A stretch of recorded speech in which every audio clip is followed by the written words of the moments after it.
There's this saying, right, that goes, when you're on your way up, don't forget about all the people you step on because you might meet them while you're on your way down.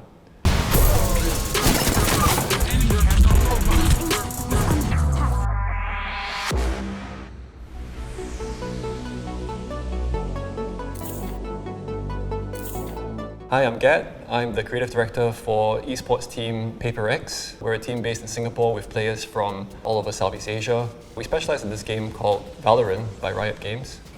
I handle most of the creative direction, all the assets that go out, and I oversee all the content as well.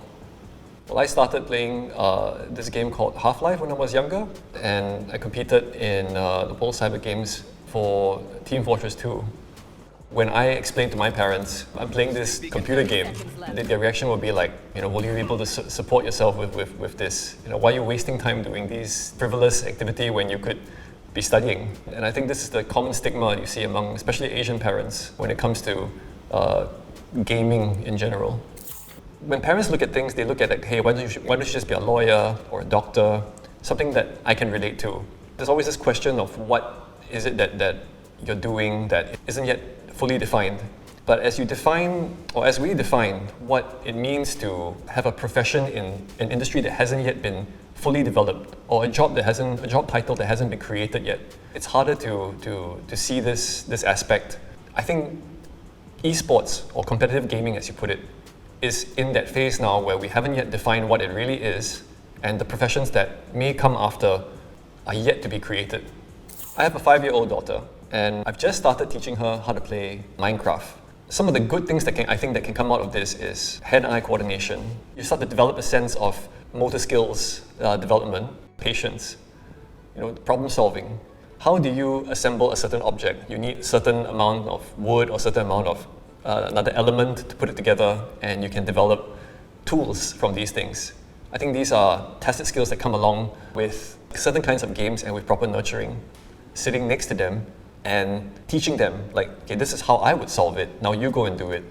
To have them, have a deeper understanding of how I would experience the game, and then have them go experience it for themselves. It's a space for you to play. He goes in for the kill, but it's Mindfreak to close it. PaperX are your Valorant Indian Invitational champions. Well, I think it's important to keep an open mind when it comes to new industries like competitive esports or gaming. There certainly is a very long road ahead for it to be accepted into the mainstream in terms of how parents would look at it and go like, yeah, okay, I think that's a viable career. I don't think anytime in the near future will someone say, yeah, I want my kid to be an esports athlete. I think that a lot of work needs to be done in that area before we have that kind of education and exposure for the mainstream to accept it in this way. We are definitely in the business of esports and the services that revolve around this industry. I think for PaperX, one of the objectives is, can it first be a sustainable business, then can it be a successful esports team? I hope that it can be seen not just as a thing that you do if you can't study, or you're not good at school, maybe you can go and play esports. I would hope that it will develop the same kind of industry as traditional sports. I think esports has the potential to go down the same path if it becomes accepted as a mainstream profession. I think what makes us different is that when I wrote the brand guide, I wrote it that we have to embrace positivity. There's this saying, right, that goes, when you're on your way up, don't forget about all the people you step on because you might meet them while you're on your way down. That is one of the ideas that we try to instill into PaperX. A winning attitude is more important than winning itself. This goes back to why we want to always be positive in our posts. Not to say we don't acknowledge mistakes. What is more important is how you address those problems and failures and address them as a team. The people who are involved with the decision making are involved also with the direction of the team. We still have the element of fun and randomness and quirkiness, bold, creative, and wild, something which are commonly associated with games. We like to say internally, we want to become the template for other esports orgs in Southeast Asia. Create a template that works for us. not necessarily following the Europeans, not necessarily following the Americans, but can we make something that other orgs or other teams in Southeast Asia can look at and go, okay, they've done it this way, they've proven that their way can work, maybe we can follow and maybe we can develop from there.